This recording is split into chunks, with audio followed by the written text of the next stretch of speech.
في قلوبهم مرض فزادهم الله مرضا وَلَهُمْ عَذَابٌ أَلِيمٌ بِمَا كَانُوا يَكْذِبُونَ۔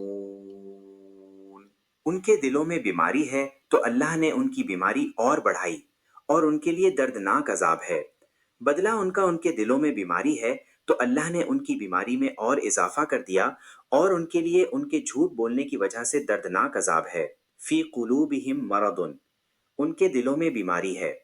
اس آیت میں قلبی مرض سے مراد منافقوں کی منافقت اور حضور پرنور صلی اللہ تعالی علیہ وآلہ وسلم سے بغض کی بیماری ہے۔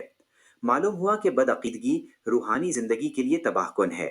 نیز حضور اقدس صلی اللہ تعالی علیہ وآلہ وسلم کی عظمت و شان سے جلنے والا مریض القلب یعنی دل کا بیمار ہے۔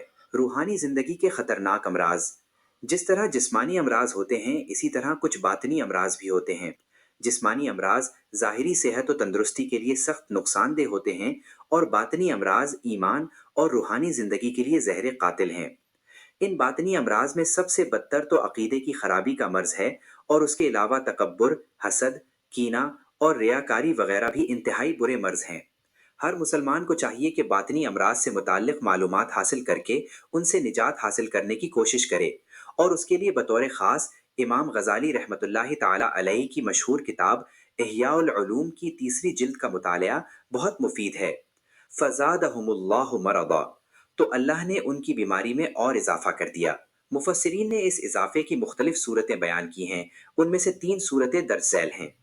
نمبر 1، ریاست چھن جانے کی وجہ سے منافقوں کو بہت قلبی رنج پہنچا، اور وہ دن بدن حضور پر نور صلی اللہ تعالی علیہ وآلہ وسلم کی ثابت قدمی اور غلبہ دیکھ کر حسد کی آگ میں جلنے لگے۔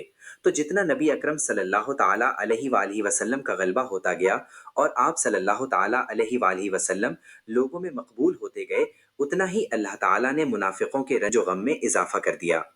نمبر 2، منافقوں کے دل کفر، بدعقیدگی اور نبی کریم صلی اللہ تعالی علیہ وآلہ وسلم سے عداوت و دشمنی سے بھرے ہوئے تھے۔ اللہ تعالیٰ نے ان کی ان چیزوں میں اس طرح اضافہ کر دیا کہ ان کے دلوں پر مہر لگا دی تاکہ کوئی واعظ و نصیحت ان پر اثر انداز نہ ہو سکے۔ نمبر 3، جیسے جیسے شرعی احکام اور نزول وحی میں اضافہ ہوا اور مسلمانوں کی مدد و نصرت بڑھتی گئی، ویسے ویسے ان کا کفر بڑھتا گیا، بلکہ ان کا حال تو یہ تھا کہ کلمہ شہادت پڑھنا ان پر بہت دشوار تھا، اور اوپر سے عبادات میں اضافہ ہو گیا اور جرموں کی سزائیں بھی نازل ہو گئیں، جس کی وجہ سے یہ لوگ بہت بے چین ہو گئے تھے۔ روح البیان، البقرہ، تحت الآیہ 10:1-55۔ وَلَهُمْ عَذَابٌ عَلِيمٌ، اور ان کے لیے ان کے جھوٹ بولنے کی وجہ سے دردناک عذاب ہے، یعنی اللہ اور آخرت پر ایمان لانے کا جھوٹا دعویٰ کرنے کی وجہ سے ان کے لیے جہنم کا دردناک عذاب ہے۔ مدارک، البقرہ، تحت الآیہ 10، پیج 26۔ جھوٹ بولنے کی وعید اور نہ بولنے کا ثواب۔ اس آیت سے معلوم ہوا کہ جھوٹ بولنا حرام ہے اور اس پر دردناک عذاب کی وعید ہے، لہٰذا ہر مسلمان کو چاہیے کہ وہ اس سے بچنے کی خوب کوشش کرے۔ حضرت عبداللہ بن مسعود رضی اللہ تعالی عنہ سے مروی ہے، رسول اللہ صلی اللہ تعالی علیہ وآلہ وسلم نے ارشاد فرمایا، سچائی کو اپنے اوپر لازم کر لو، کیونکہ سچائی نیکی کی طرف لے جاتی ہے اور نیکی جنت کا راستہ دکھاتی ہے۔ آدمی برابر سچ بولتا رہتا ہے اور سچ بولنے کی کوشش کرتا رہتا ہے، یہاں تک کہ وہ اللہ تعالیٰ کے نزدیک صدیق لکھ دیا جاتا ہے۔ اور جھوٹ سے بچو، کیونکہ جھوٹ گناہ کی طرف لے جاتا ہے اور گناہ جہنم کا راستہ دکھاتا ہے، اور آدمی برابر جھوٹ بولتا رہتا ہے اور جھوٹ بولنے کی کوشش کرتا رہتا ہے، یہاں تک کہ اللہ تعالیٰ کے نزدیک کذاب لکھ دیا جاتا ہے۔ مسلم، کتاب البر والصلہ، باب قبح الکذب والاختلاف، 1405، الحدیث 105، 2607۔